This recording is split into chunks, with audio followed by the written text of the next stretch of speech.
everyone, welcome to my channel. If you're new here, I'm Sue of BendnStretch with Sue. In today's video, I am bringing to you a live class that I did recently on Zoom with my students, and it is a yin-yang class. So that means we've got some flow, we've got some energy, and then we have some stillness and some holding of deeper targeted poses. Now I have for that a bolster that is totally optional. You could substitute it for some pillows, cushions. I have a blanket that can be really useful, especially for those long held poses. And I have a couple of yoga blocks as well. So if you don't have any of these, you could substitute for perhaps some large textbooks, something that will give you a little added lift and support. So with that, I hope that you'll subscribe if you haven't already, and be sure to give me one of these, hit that notification bell, and let's get started. Namaste. Start off in a seated position this morning. So if you do need to elevate your hips in order to make this more comfortable, by all means, go ahead and do that. You might even find you have to stretch out one leg, and because cross-legged isn't necessarily comfortable for everyone, so especially when we're there for a few moments, and just taking time to take a big shoulder roll here and release them down and away, maybe a couple of them as you let the shoulders slide well away from the ears. From there, you may wish to turn the palms up, maybe even bring the index and thumb tips together just to create that energy circle and harnessing that energy, relaxing the other fingers from there. So the idea is to try to turn the palms up if you can, closing the eyes whenever you're ready to do that, and then just letting yourself be still and be quiet for a few moments as you check in. Just listening to the sound of my voice as a guide, which also helps to keep you present. You might find that as you check in, you kind of hear me coming in and out. And that's okay. It's really about starting to discover when you come to the practice with this morning. Tapping into your breath, being an observer of the breath, being an observer of how your body responds to coming into this stillness, in this position, how your body responds to observing. And as you do that, you notice maybe the areas that are in need of a little bit more nurture this morning. Perhaps some areas may be a little bit more neutral, and as you observe them, you're not making any kind of judgment. It's really noticing it and moving on to other parts of your body, and also continue to observe your breath. Without struggle to the breath, so you're not trying to manipulate it, you just want to watch it. And when you do that, you may very well find that it soon deepens and lengthens. So as you take your next breath in, take your time to stretch the arms out at your sides. You can open the eyes as you bring the palms together overhead, gently pressing them down to the heart center. As you take your next inhale, you can do the same thing and just take your time to really stretch out through those limbs, bringing the palms together, exhaling as you bring them back down to your heart. Let's take another breath. This time, as we exhale, we're going to just take the right hand down, float it down to your mat, reaching up and over with the left hand, and really extend through the fingertips to open up the side body. Perhaps turning your chest, your gaze, your body toward your left elbow to open up that side body even more. And then breathing in to float up your right arm. Breathing out to bring the left one down. Same thing here. Just ease into that beautiful long line through the right side of the body, gently turning to gaze upward. Relaxing the legs as much as you can as well. And from here, floating your left hand to meet the right, bring the palms together. Press the hands away, tuck the chin in, stretch into that upper back, reaching the arms up, inhale, and exhale, float them down. As we drop the ear to the shoulder, we remove some of the stiffness here, then picking up the head back to center, dropping to the opposite side. Inhaling it back to the middle and exhaling and turn your gaze back to the middle. Inhale. Exhale it to the other side. Bring it back to center. Let's make our way onto the hands and knees. So as you plant the hands under the shoulders, stretch through the tops of the feet here as you press them down, and as you inhale, really lengthening the front lines of the body, looking up, turning your tailbone up, sinking the belly. Then as you exhale, slide the toes in as you flex the ankles and round the back, tucking your tailbone. And just enjoy that nice big long length from the tailbone to your cervical spine. Stretching the tops of the feet as you go back to cat pose, lengthening here, breathing in.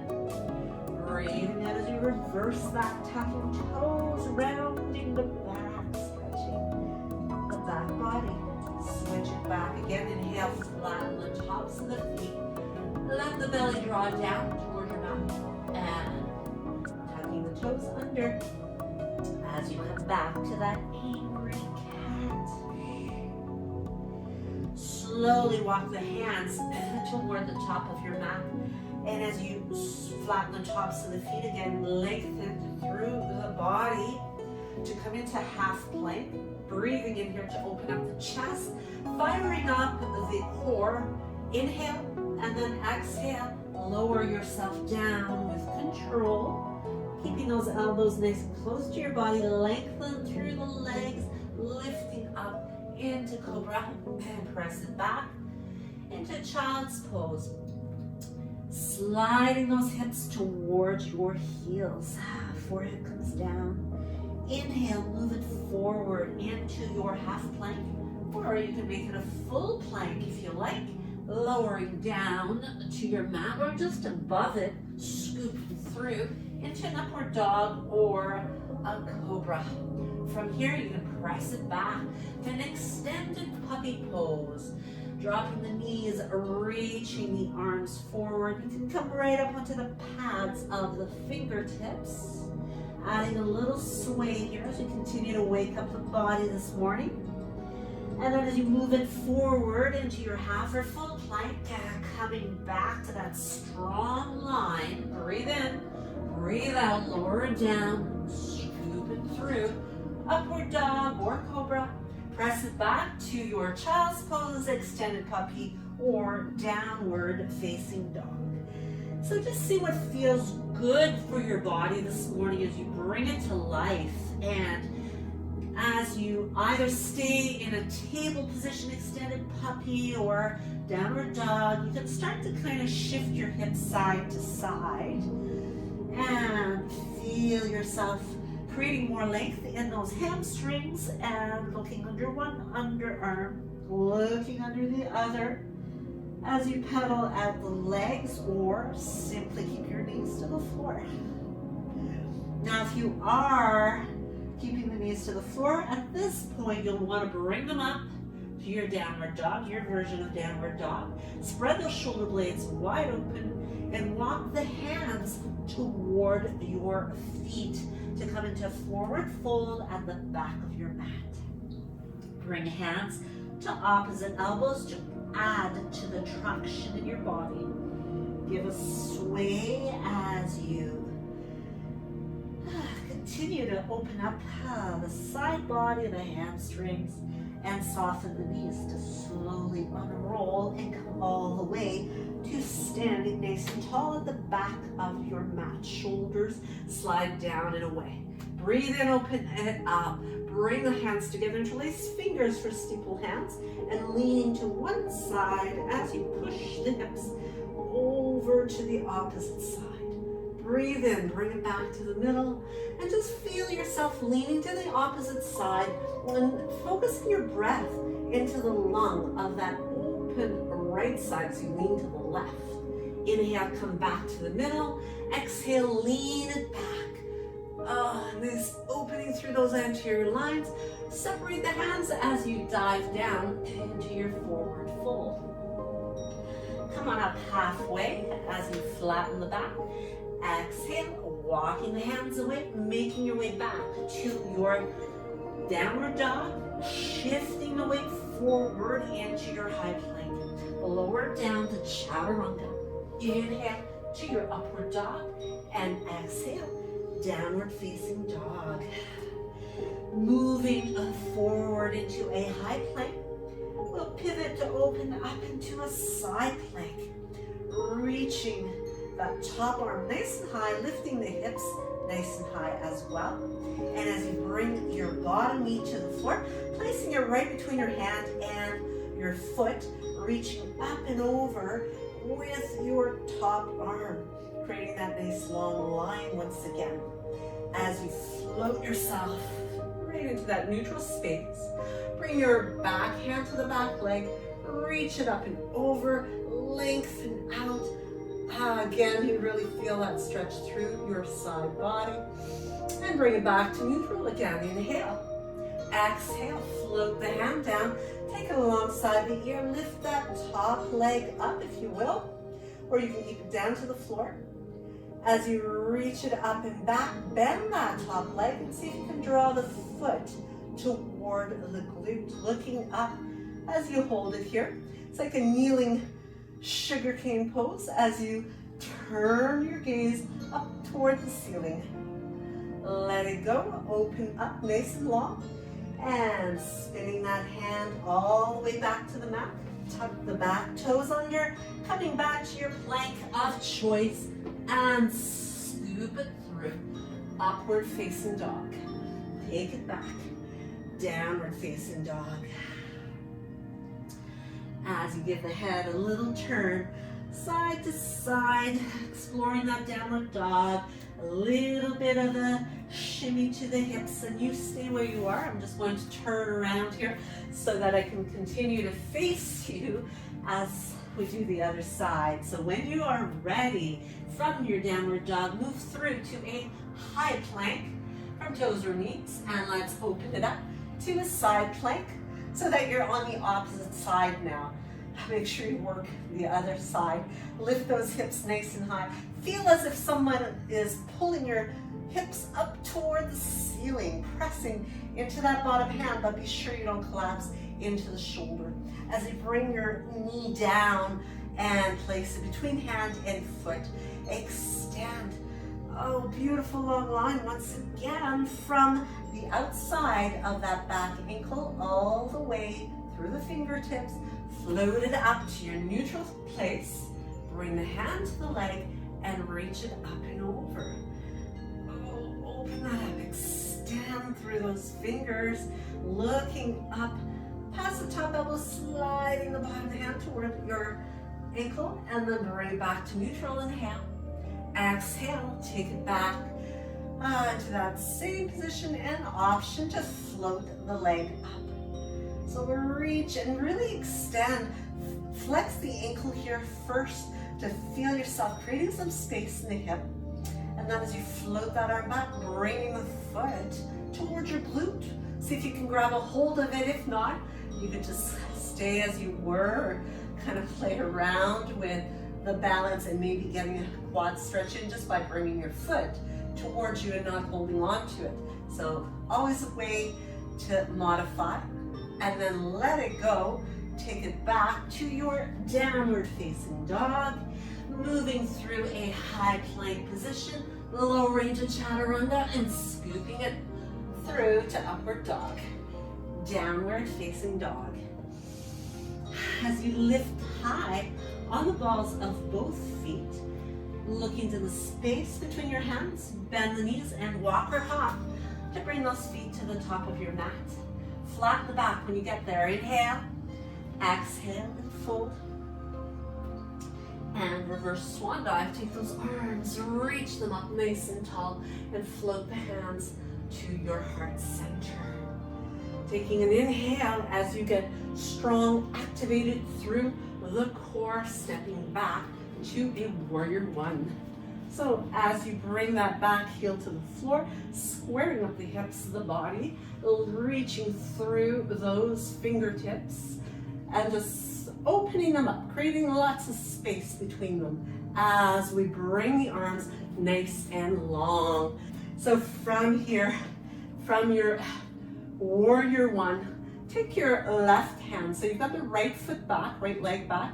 Take your left hand and place it on the back of the leg. Keep reaching through and lean back with the front knee bent. Breathe into that space and then float the arm back up again. And from here, open it up to warrior two, pressing that front knee open. And see if maybe there's some space here to get a little bit deeper into it. As you bring your back hand and wrap it around your lower back, can you walk those fingers, maybe sliding the hand a little bit closer toward your front hip? If you're able to wrap around, you're trying to get those fingers in toward the inner thigh, the front hand goes, palm turns up, and then you reach up and over, keeping the bend in your knee. So we still want to maintain those warrior legs, strong, activated legs, length and airiness through that arm that's reaching up and over. And then release it, come on back to your warrior two. Let's straighten that front leg and slide the hips back. Moving into Trikonasana as you find your triangle pose. So creating a nice long line through the side body. That top hip continues to roll back, as does the top shoulder. And looking up toward that hand as you bring your top hand back down, bend the front knee, and let's pivot on the ball of that back foot. So creating a nice long lunge here, sinking the hip nice and low, framing the foot as we step it back into a three-legged dog. Reach it up and back, bend the knee, open up the hip as you turn that knee to the sky. Look underneath your right arm, give yourself a little wave here with your toes, and then move it through, maybe to a three-limb plank where the leg stays lifted, or maybe you park those toes on the back of the other heel, or maybe you bring the knees down to the floor. So you decide what's going to serve you best today as you move through your practice. Bringing yourself back to that downward dog, exploring just how this feels as you work out any of those stiff areas that are needing that nurture. And as you look to the space between the hands, you're going to walk or hop to place your feet there. When you get there, flatten the back to inhale, exhale to fold, and reverse swan dive. Open up those arms nice and wide, bring palms together, and I'm turning back to the other side just to make sure that I can continue to face you. So as we inhale here, reach up and a little bit of back bend. Bring the hands to the heart. Take a big step back with the left foot. So getting yourself positioned into warrior one. Reaching the arms nice and long here. So make sure that you're feeling stable enough. So typically the feet are in line with the hips. You might have to go a little bit wider though, just to make sure that you're stable, especially if you're playing around with the strengthening aspect here. Getting a little bit more depth, little bit more length in the hips, squaring things up, reaching through those fingertips, taking your right hand and bringing it to the back of the left leg, lifting the heart forward and upward, breathing in here. Lifting your gaze. Imagine the heart is shining forward and upward as you open up the chest, maybe sliding that back hand a little further down, really pressing and connecting through that back heel, and then floating the arm back up again. Breathe in and breathe out. Hands come to the heart, open it up, warrior two. So again, adjust your feet. Make sure you've got lots of space between your front foot and your back foot. And opening up that shoulder to wrap the arm around as you work your way toward the inner thigh. Turn the front palm to face up. Keep a good bend in that leg. Maybe you can get a little deeper now. And then open it up. Reach up and over. So you're kind of working your way toward getting that front leg at 90 degrees. So whether you do or not, it doesn't matter. It's just the intention of the direction that you're moving in. And that's where you continue your journey. Press that front knee open as well. Make sure it's not collapsing. We want to use those abductor muscles in the outer thigh. And then bring it back. Warrior two. Straighten the front leg. Slide the hips back. Moving to your triangle pose as you align the arms and gaze upward. Feel that core activated. Feel that top hip rolling back. This is a great hip opener. And maybe bringing hands to the heart to challenge the core strength a little bit more. As you maintain the form in the body, that bottom arm is not touching the legs, so you want to play around with that. Open it up, float it up, warrior two. Let's circle the hands as we cartwheel them to bring them to the inside of that front foot. As you align yourself here, you can open up that front foot a little bit wider here to step and bring the left one outside, just outside of the hands. So coming into Malasana here as you lift your heart forward and upward, sinking the hips nice and low. And as you do, continuing to apply some pressure between your palms. And this one, we're coming into more of a yin pose, so we're going to be holding. Now if you find that difficult to be in here, we're only going to be here a couple minutes, so if you find it difficult though for your knees, you can always reach for one of your blocks or whatever support you have available and place that underneath the sit bones so that you can continue to focus on your posture. So staying lifted and tall through the chest, continuing to keep your hands and wrists, elbows nicely aligned so that you're pressing to open up those legs. Breathing in and using the breath to not only calm the areas that might be a little bit apprehensive about coming into a deep pose such as this. So these yin poses are deeper. They're targeting the deep connective tissue, the tendons, ligaments, as well as the fascia. So you want to be able to relax your mind as well as your body to adapt to being here. So we only have about another minute left here. So let your breath calm and soothe, and just check in to see how your body is responding. You do not want to have pain. Discomfort is a-okay, pain is not. So if you start to feel any kind of sharp pain, come out right away. That's your signal. You can come from here, you could come into a forward bend, or you could even move into a seated forward bend or a child's pose, whatever is more soothing to you to bring the peace back. So just have a little bit left to go here. You might even slide those elbows down a little bit more to pry those legs apart a little further as you continue to breathe and sink the hips. And from here, we'll release the hands, bring them to the mat, and as you lift the hips, we're going to move into dangling, which is a standing forward fold. One of the few standing poses in yin where you can use, if you like, a block or any other support that you might have near to place your hands on. You could let them rest on your shins, or as the pose implies, you can simply dangle the arms or maybe bring them to opposite elbows to create a beautiful opening in those hips, glutes. This is really, really stimulating to the kidney and bladder, urinary bladder meridians. Helps to get, because the meridian lines for those start at the toes and move in through the arches of the feet and then along the backs of the legs to the actual organs.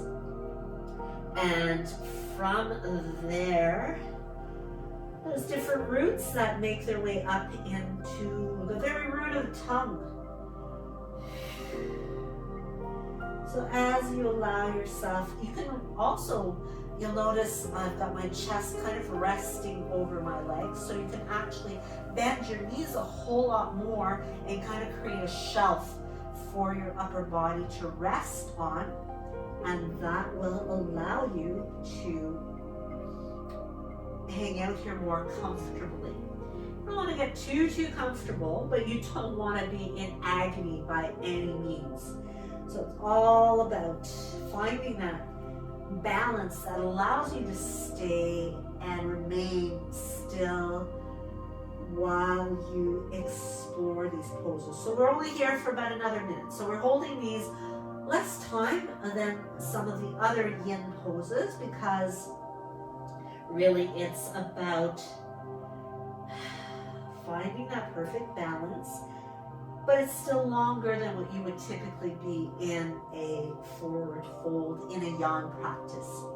And this one, you also have lots of blood flow going into the head, replenishing the oxygen in those tissues in the head, the brain. So important, great for the complexion as well, as you invert and get blood flow into all those tissues in the face, stimulating some of the tissues there,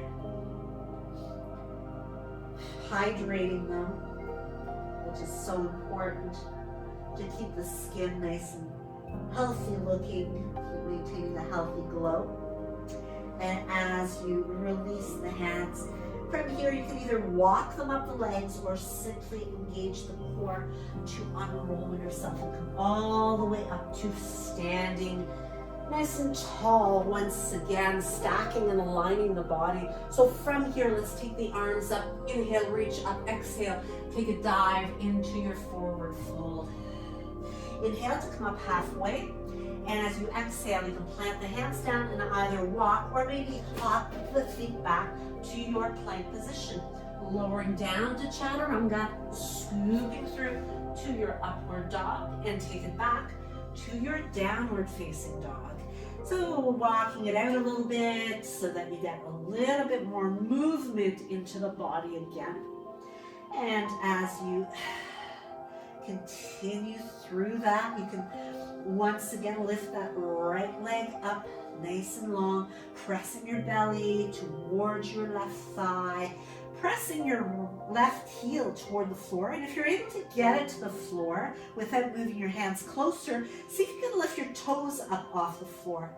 Then draw the knee in and step that foot to the top of your mat.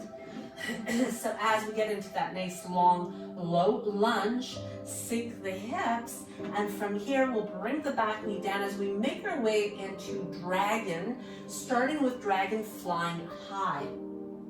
So I'm going to use my blocks here. You could have your hands to your thigh, and I'm also going to relax that back foot as I press through. So you could use your blanket here to pad your knee or roll your mat over to give you extra padding if you need to, especially if you're doing this on a hardwood floor.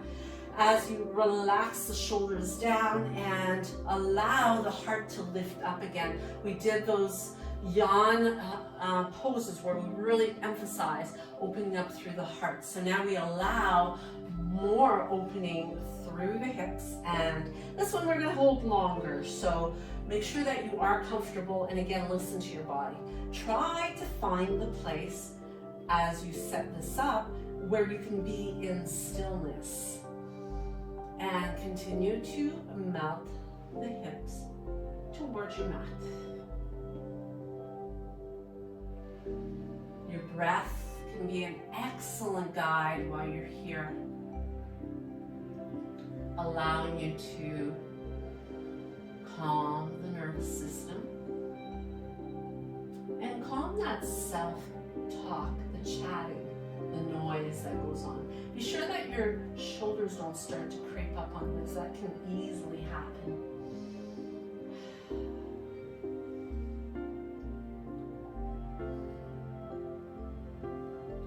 This is a great hip opener.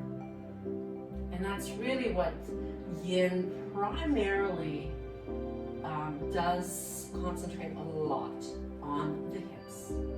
A lot of the poses are targeting various meridian lines. We've got good liver, gallbladder stimulation going on in this one with the inner leg getting stretched, and we're going to do even more of that.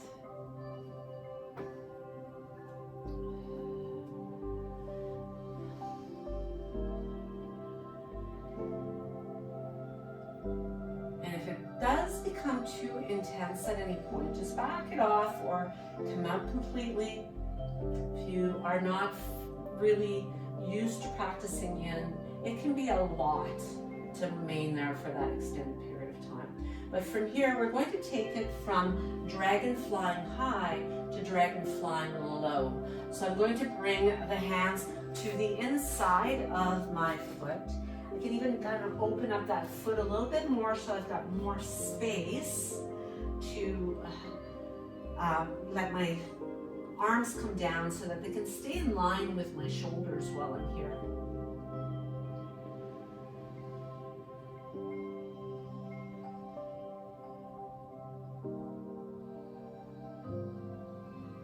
Continuing to relax your face, your jaw.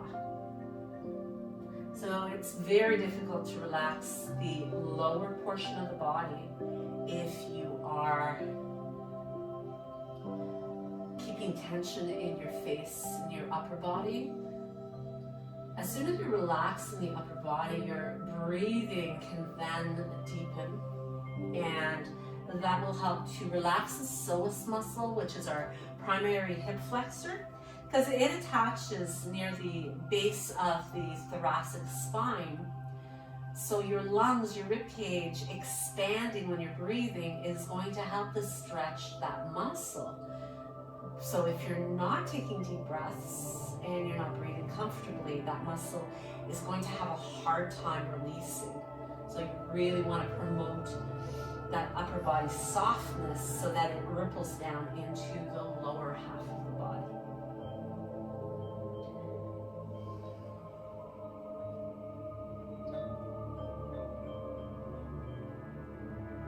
So from here, you may want to have your blocks once again. We're going to shortly make our way down into a twisted dragon. Now you could stay on the hand if you need that extra height, or you might bring your left forearm all the way to the mat, rolling onto the outside edge of your right foot as you apply some light pressure on the inner thigh and twist the body to look up for your twisted dragon or twisted gecko or lizard as we continue to maintain our stillness.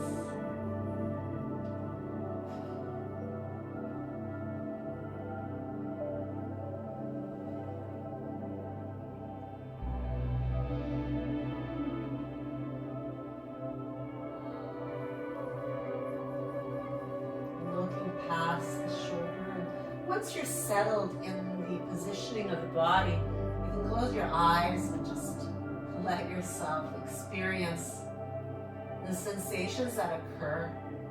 Our tendency is to try to shut them down, especially if they're sensations of discomfort.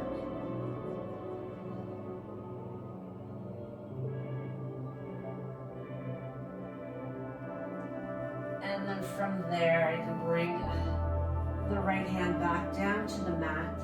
Left hand makes its way back in. We're not quite done yet as we bring that right foot back in alignment with the hip. And now we move into a runner's dragon. As you can use the blocks or hands to the mat, whatever is more comfortable for you. And stretching out the right leg as you lift up the toes and allow the body to hinge over top of that leg. This is where we're going to finish up our dragon on this side.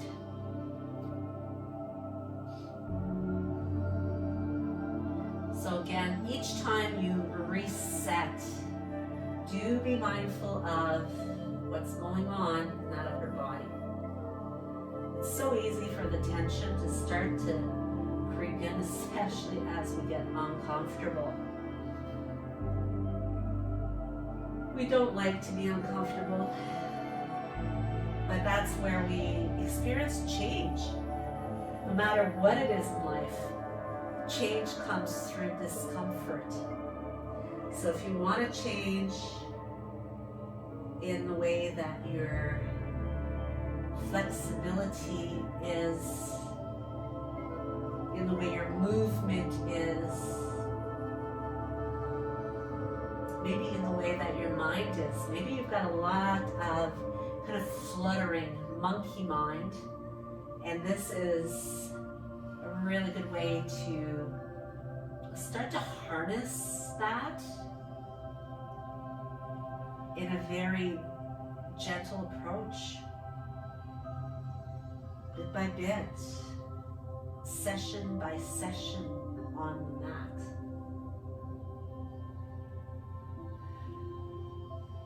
So we're down to our final minute here. Maybe you're able to get a little bit deeper into it. And then when you do make the changes, you want to make them, and then you want to stop and go back to stillness.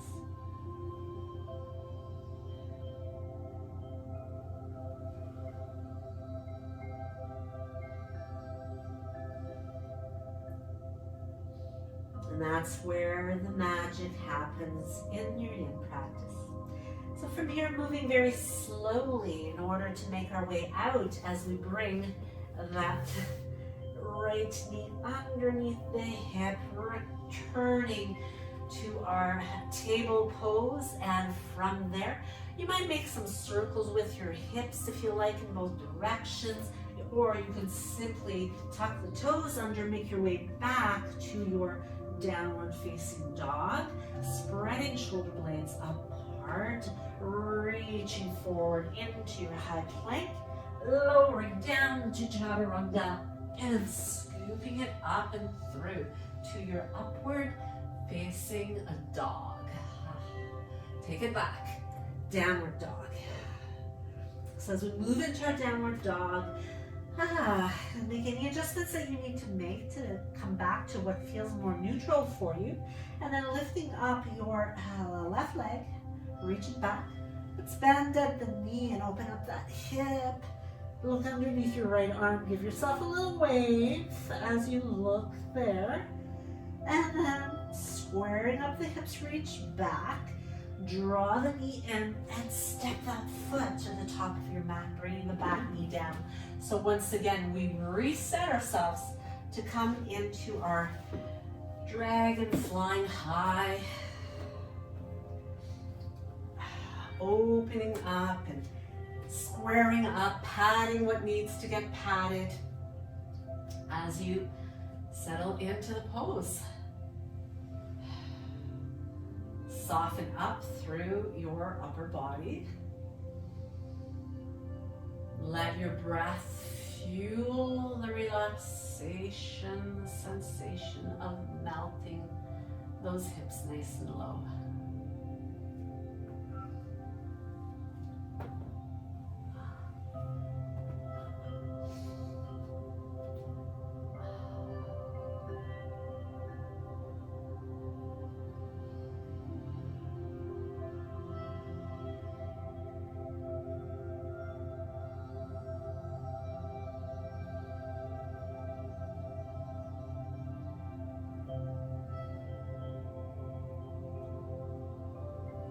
find in this one,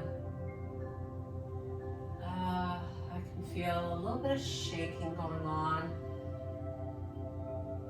It's really about soothing and calming and just letting the body relax.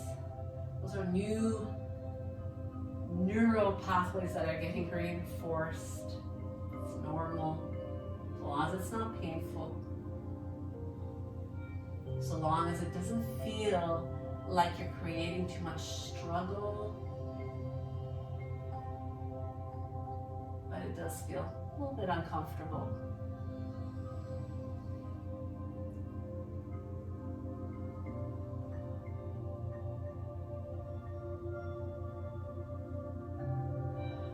I assure you that following this, whatever you've got planned today, your hips are going to feel so much freer.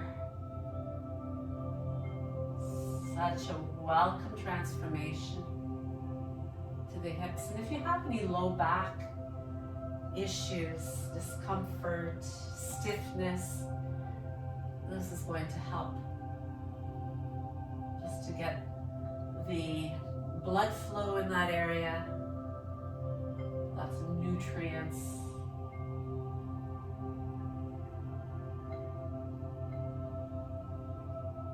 It's a way of removing blockages. So taking your time to move down into dragon flying low.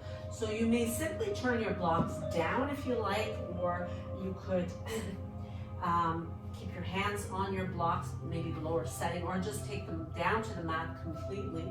Again, I'm opening up my left foot here, so I have more room to let my shoulders settle in between or inside that foot, so that I can actually continue to relax my right hip and feeling very stable and squared.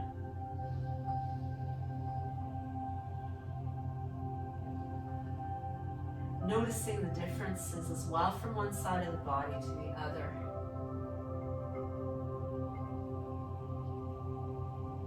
One side is typically more cooperative, one side is stiffer. That's normal.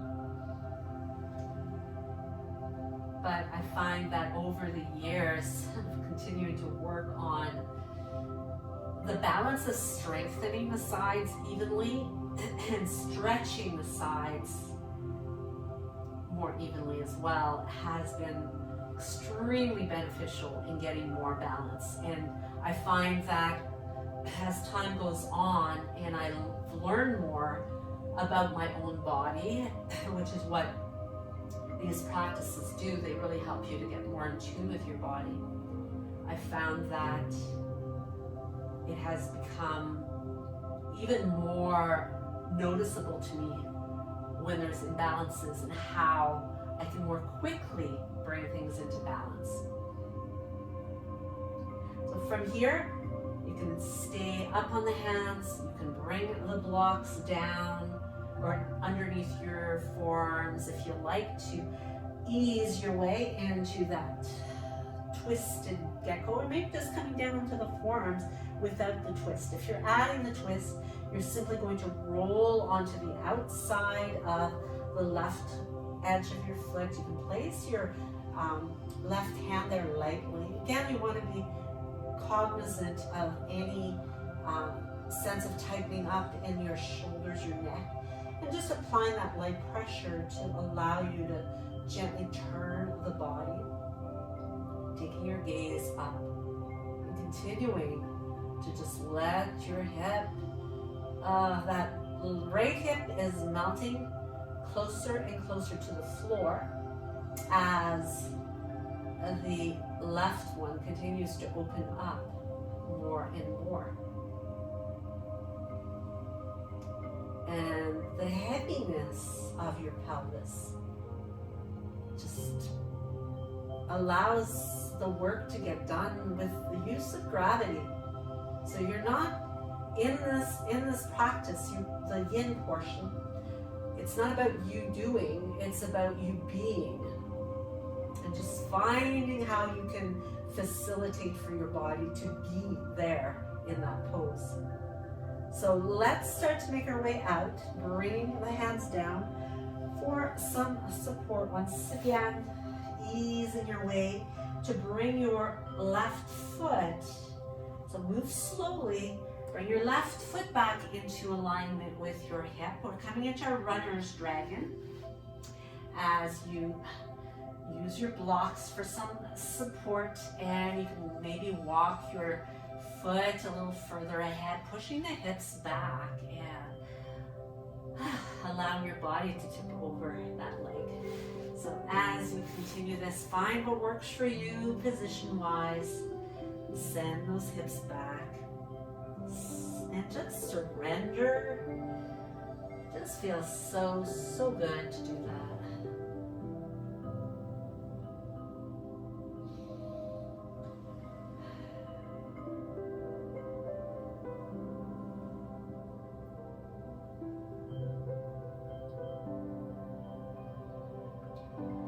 Reminding yourself from time to time to kind of go through a mental checklist of checking in from the top of your head and working your way through the whole body.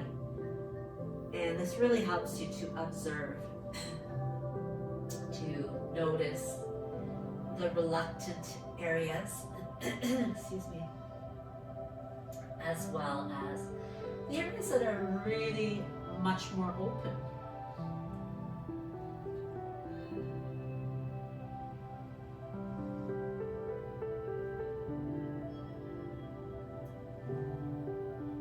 So we have one more minute and about a minute and a half to remain here.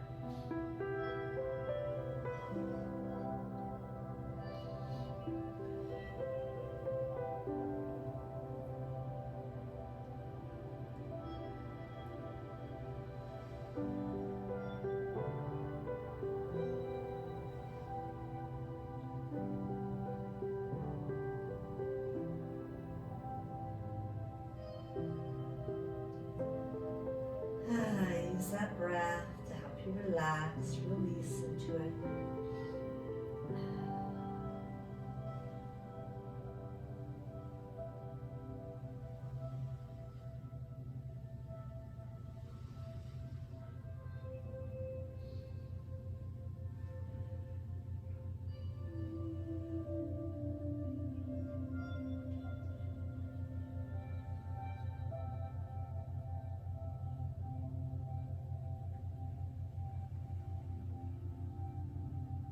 Even though the heel is pressing down, you want to be able to relax the toes on your left foot so you're not creating a lot of energy and flexion. Just is flexed because of the way you've positioned your leg and your foot. And then as you slowly bend that leg and draw the knee underneath your hip. Again, always moving slowly as you make your way out of these poses and making your way into either table or into downward dog. I like to come into downward dog because it just gets me to use the legs more to stretch them out and lengthen them out. And from here, taking it into a plank. Inhaling here to get some length. Exhaling to lower down. From here, come all the way down to the mat and pressing into the hands to lengthen out the body, softening up through those shoulders. Take an inhale and exhale. Bring it down. Making my way onto the forearms. Just to come into a Sphinx pose here as I stretch the forearms underneath or elbows under the shoulders and fingertips reaching forward as they fan outward, opening up the collarbones as I lift my gaze up. Now, if I needed to modify this, I would take my forearms further forward. Another option to modify is to place the bolster right underneath the rib cage and that can help to give some support, because if your lower back is very stiff and you don't have a lot of back bending capability or extension capability to your spine, having the support there can be a really good way to gradually train yourself to get more of that flexion or extension. Our spines are really meant to go into forward bend, back bend, twisting side to side, side bending as well. So there's a lot of movement that we can do, but we tend to do that north, south, or maybe south type of flexion rather than extension. So from here, as you continue to surrender into this Sphinx pose, keeping the shoulder blades moving down the back. And you can stay here, or if you want to go deeper into seal, you could lift up and come up higher. Again, you'll want to be very cognizant of your upper body posture through the shoulders and through the arms here as you extend them out and keep that pelvis melting down.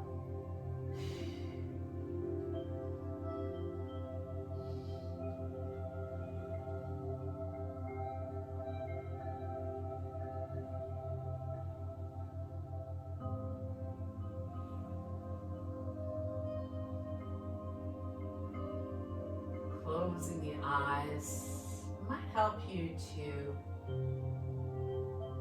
maybe connect with a mantra. That's always a good way to bring more stillness to your mind along with the body. So we're here for just a few more breaths. So take your time, breathing in through the nose, breathing out through the nose. Feel this is another really good one to stimulate those kidneys, the actual organs, and the meridian lines. We've got that slight bit of compression going on here in the lower back. So let's take one more breath here. Fully inhaling, completely exhaling as you roll it back down again. As you bring the hands outside the chest, ribs, draw the elbows in, press it up, push from your hands and knees to come back into a child's pose. Creating a nice rounding to the back. Your forehead comes toward the knees. Breathing into the back. And then slowly moving from that child's pose into a supine pose. So come on onto your back. Bring the knees in. If you need to, you can certainly use some support here for the back of the head or for the backs of the knees once we stretch out into our Savasana. You can take the hands to your knees in the meantime to massage that low back, since we've just come out of that stimulation to the area. Circle that in both directions. And from here, as you bring the feet to the mat, you then stretch them out. Make sure you adjust your spine so that it's neutral. Stretch out the legs nice and long. And bring the arms to your sides. Closing the eyes and allowing yourself to simply internalize all of that you have just done through your practice this morning. So checking in with your toes, soles of the feet. And just let the feet relax, let the ankles feel that sense of decompression as the feet kind of fall open outwardly. Feel the legs soften and relax, as well as the hips. Notice your hips now, following your time of practice. The fronts, the backs, the glutes, the lower back, that entire pelvis. Notice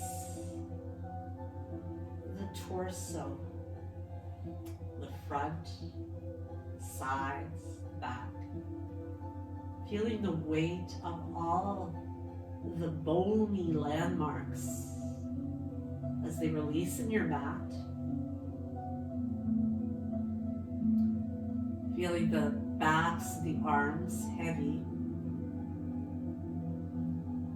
Backs of the hands. Fingertips softly curled in.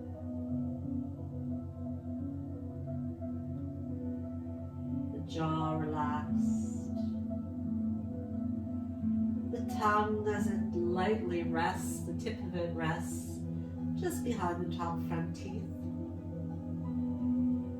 Cheeks soften.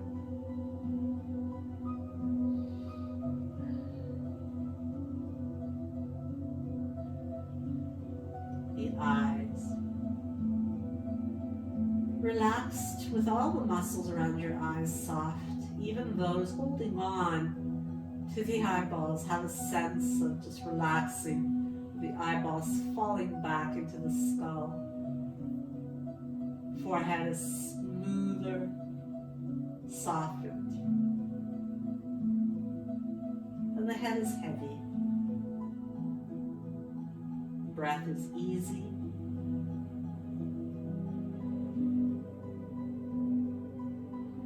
The heart is grateful for your time of practice.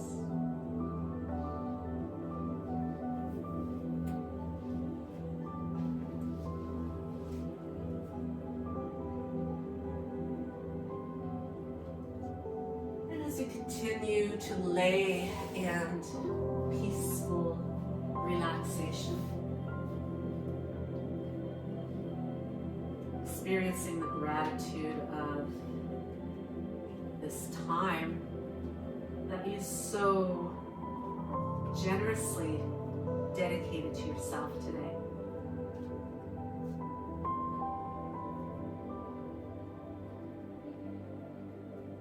Basking in that beautiful energy. And I'd like to bring a thought to you today as you soak this energy in. As I love and accept myself. At some point today, you can perhaps look in the mirror and say, I love and accept myself exactly as I am. When I accept all of myself, I am whole and I am healed. So letting that thought resonate with you. As you come back to life, hold on to that positive energy and start to move your fingers, move your toes, give your head a very gentle turn from one side to the other.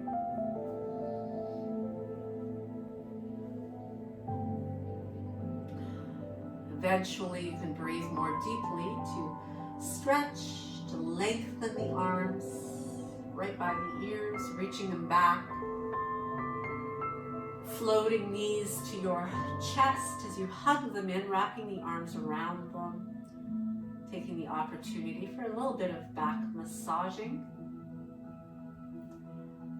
And as you keep the eyes gently closed, you can either roll through the middle, through your favorite side, and ease your way back to seated, where you can bring the hands to the heart. As you prepare to bring the practice to yourself to an end, and knowing that you have done something so beneficial and that you do love and accept yourself exactly as you are. You are wonderfully created. Namaste.